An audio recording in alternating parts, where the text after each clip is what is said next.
Everyone probably has a few moles on their body. Some people have tons of moles on their body. There's something called dysplastic nevus syndrome, and it is a condition where you have many moles which are above the waistline, and you inherit it from one of your parents. It's autosomal dominant, so there's a 50% chance you will pass it on to one of your children. And these moles, I tell patients, they're like polyps in the colon. They are not cancerous. They are precancerous in the sense that any one of them may have the potential to turn into a melanoma. However, they certainly don't all turn into a melanoma. So right off the bat, probably the greatest risk factor for melanoma is being born with dysplastic nevus syndrome. Fair skin, light-colored eyes, light hair, and a lot of freckles.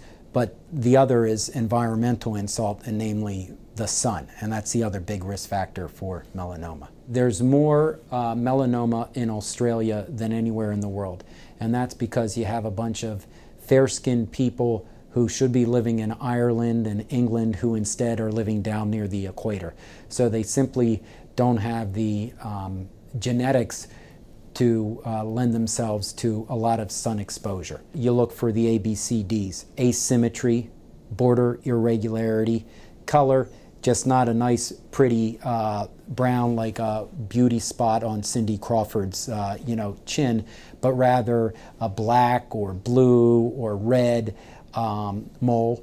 So that's color. And then D is diameter greater than 6 millimeter, about the size of a pencil eraser. If you discover one melanoma and you're watching them carefully, they hopefully will not get another one while under surveillance. The lifetime risk of a melanoma is 1 in 70.